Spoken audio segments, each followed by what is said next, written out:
मैं गुमान सिंह, संयोजक हिमालय नीति अभियान। हिमाचल प्रदेश में जो आजकल वन अधिकार कानून को लागू करने की प्रक्रिया शुरू हो गई है, अभी मैं आपसे इस पर चर्चा करना चाहूँगा कि कैसे लोग आवेदन करें और कैसे आप जो है इस प्रक्रिया में अपने आप को शामिल कर सकते हैं। वन अधिकार कानून में जो उसके नियम हैं उसमें ये प्रावधान है कि ये 4 तरह के अधिकार हैं, इनको हासिल करने के लिए अलग अलग फार्म दिए हैं। पहला जो निजी अधिकार है, जिसका 13 दिसंबर 2005 से पहले घर, खेती या बगीचा किया हुआ है, कब्ज़ा किया हुआ है, उसके लिए आवेदन का जो फार्म है उसको बोलते हैं निजी अधिकार का फार्म। उसका निजी अधिकार का जो प्रपत्र है उसको बोलते हैं फार्म कॉ। फार्म कॉ में कॉलम दिए हैं, उसमें आपको भरना है आपने कितनी जगह की है, कहाँ कब्जा किया हुआ है, और नक्शा आपको अगर नहीं आपका सही है तो हाथ से नक्शा बना सकते हैं आप। उसमें फिर आपको एविडेंसेस चाहिए, साक्ष्य। साक्ष्य क्या है? एक तो साक्ष्य मूलतः सब के लिए है कि गांव के बूढ़े की गवाही, मतलब 60 साल से ऊपर का कोई सीनियर आदमी, वो कहेगा कि हाँ 13 दिसंबर 2005 से पहले ये खेती बना की है या घर कर रहा है, घर बनाया है इसने। एक तो वो है। दूसरा है कि उसने कभी 2002 में जो धूमल की पिछली सरकार में कहा था हम कब्जे बहाल करेंगे, उस वक्त लोगों ने बहुत आवेदन किए थे, तहसील में उनके एफिडेविट पड़े हैं, वो भी उनके पास कॉपी मिल जाए उसकी तो वो लगा दें कि भाई हम 2002 के काबिज हैं और आवेदन किया हुआ है। या किसी का इंक्रोचमेंट का केस चला है फॉरेस्ट डिपार्टमेंट या रेवेन्यू डिपार्टमेंट में, वो भी एविडेंस है। या किसी के नई तोड़ के पुराने पट्टे हैं, नई तोड़ के अप्लाई किया है परंतु काबिज हो चुके हैं, नई तोड़ नहीं मिली है, कुछ पैसा भरा है, कुछ नहीं भरा हुआ है, ये सब रह गए थे 80 के बाद सारे कागज़। तो वो सब जो है कागज लगा के, साक्ष्य लगा के, वो साक्ष्य सबूत लग जाएंगे।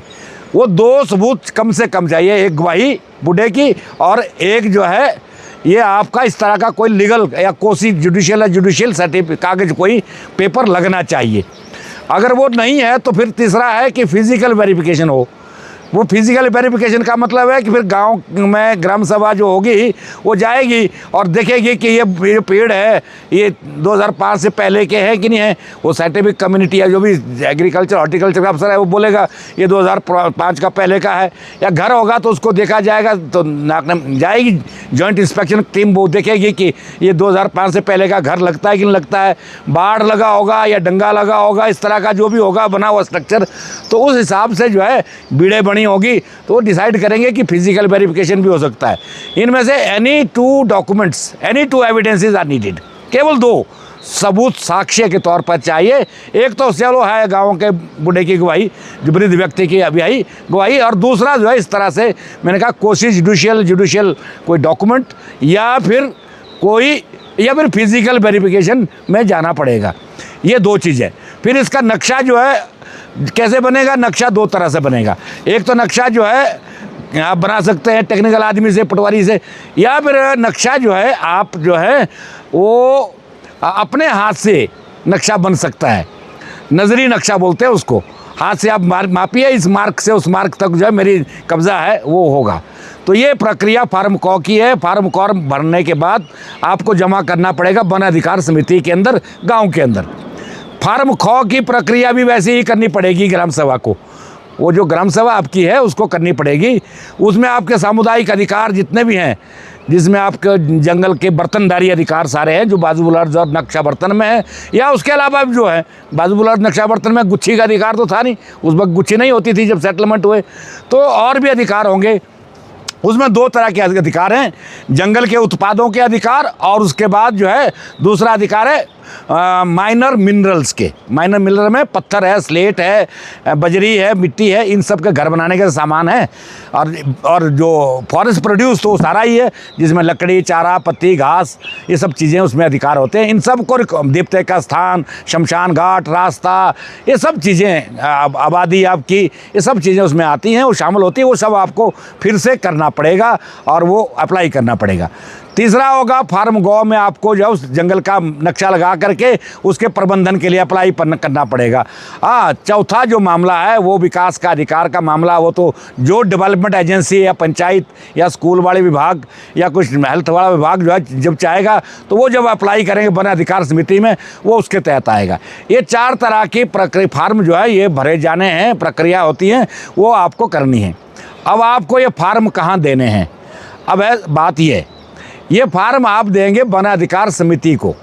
वन अधिकार समिति होती है आपके गांव की समिति, हिमाचल प्रदेश में रेवेन्यू विलेज के लेवल पर या वार्ड लेवल पर बना दी गई है पूरे प्रदेश में फॉरेस्ट राइट कमेटियाँ। और उसमें जो है पंचायत का भूमिका सिर्फ इतनी है कि पंचायत के प्रधान कमेटी को ये फैसला, पंचायत के कोरम को फैसला करना है कि हमारी पंचायत में कितनी वन अधिकार समितियाँ बनेंगी, कितने वार्ड हैं, और उसके लिए पंचायत सेक्रेटरी को भेजेंगे, वो वहाँ रजिस्टर देंगे उसको, और वो जा कर के वहाँ जो है ग्राम सभा करेगा। ग्राम सभा करके वहाँ पर जो है वो कमेटी बनाएंगे जिसमें प्रधान सेक्रेटरी वगैरह बनाएंगे वो अपने, है ना। उसमें जो है वन अधिकार समिति में मिनिमम 10 मैक्सिमम 15 लोग होंगे, जिसमें जो है 1/3 महिलाएं होना ज़रूरी है। अब एक ग्राम सभा का कोरम होगा 1/2 ऑफ द टोटल वोटर्स, मतलब एडल्ट का 18 साल से ऊपर के लोगों का 1/2 वो उसका कोरम माना जाएगा, क्योंकि ये गांव के स्तर की है, वार्ड स्तर की ग्राम सभा है, पंचायत की नहीं है ये।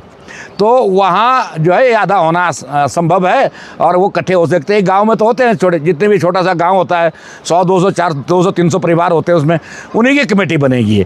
तो अब उस कमेटी में आवेदन करना है, परंतु जो उस गांव की कमेटी में कोई आदिवासी होंगे उनको आपको लेना पड़ेगा। अनुसूचित जाति के लोगों को जो है उनकी आबादी के हिसाब से आप शामिल करें कमेटी के अंदर, परंतु 1/3 महिलाएं शामिल करना ज़रूरी है, कानूनन बाध्यता है। तो ये ग्राम सभा की आपकी प्रक्रिया है वन अधिकार समिति की गांव में। उसके बाद वन अधिकार समिति में जब आप आवेदन करेंगे तो वन अधिकार समितियां जो है अपना प्रस्ताव पास करेंगी।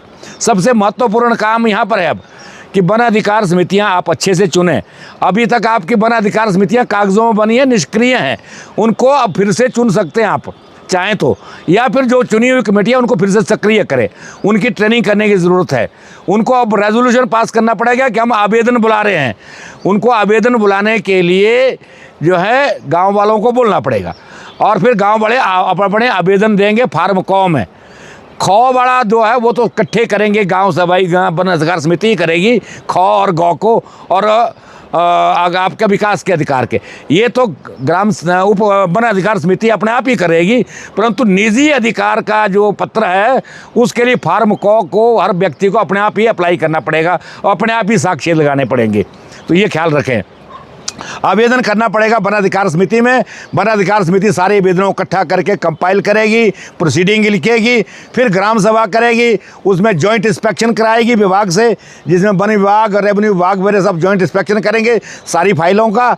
और उसके बाद जो है ग्राम सभा पारित करके खंड स्तर की समिति में SDLC में सब डिवीज़न लेवल कमेटी में जाएगी। सब डिवीज़न लेवल कमेटी में SDM चेयरमैन है, 3 आपके मेंबर जो हैं पंचायत समिति के हैं, और विभाग के कर्मचारी अफसर हैं रेवेन्यू और फॉरेस्ट के। वहाँ भी उसकी स्क्रूटनी होगी, और स्क्रूटनी के बाद जो है अगर वो ठीक पाए गए दावे तो जिला स्तर की समिति के लिए जाएंगे। जिला स्तर की समिति जिसे DLC कहते हैं, DLC में डिप्टी कमिश्नर चेयरमैन है और 3 मेंबर जिला परिषद के हैं, वन विभाग के अफसर हैं और रेवेन्यू विभाग के अफसर हैं। वो जो है उस बात का वहाँ स्क्रूटनी करेंगे। अगर आपके दावे ठीक पाए गए तो वहाँ से आपको पट्टा जारी हो जाएगा और आपको हक पत्र मिल जाएगा। अगर आपका दावा में कमी है तो वो रिजेक्ट नहीं कर सकते, ना DLC कर सकती ना SDLC कर सकती है। वो वापस आपकी वन अधिकार समिति को आएंगे इस ऑब्जेक्शन के साथ कि ये कमी है इस आवेदन में, और अगर ये कमी पूरी हो जाती है तो इसको फिर से अप्लाई करिए, तो वो वापस आएगा। रिजेक्शन का कोई प्रावधान नहीं है। तो ये प्रक्रिया है पूरे तौर पर नीचे से ऊपर को वन अधिकार के दावे हासिल करने के। और जब आपको अब फ़र्क इतना है कि जब आपको पट्टा मिलेगा वन अधिकार का वो मिलेगा डीएलसी से, वो फिर आपके रेवेन्यू और फॉरेस्ट के रिकॉर्ड में बाद में विभाग बड़े अंदराज करेंगे, वो प्रक्रिया विभाग की है। तो ये मोटे मोटे तौर पर जो है ये प्रक्रिया है, इसको आप अपनाएं। और इस बात की जानकारी के लिए मैं आज ये फिर से कहूँगा कि सबसे महत्वपूर्ण कार्य है वन अधिकार समिति का। वन अधिकार समिति की प्रशिक्षण ज़रूरी है, उनको प्रोसीडिंग कैसे लिखनी है, कैसे कार्रवाई करनी है, क्योंकि लीगल मसला है, ज़मीन का मसला है, इसमें लिटिगेशन हो सकते हैं, कई लफड़े हो सकते हैं। तो कागज़ जो है बहुत ठीक से कानूनन प्रक्रिया को फॉलो करके बनाने पड़ेंगे आपको, वो करें तो ये सब अधिकार आपको हासिल होंगे। धन्यवाद।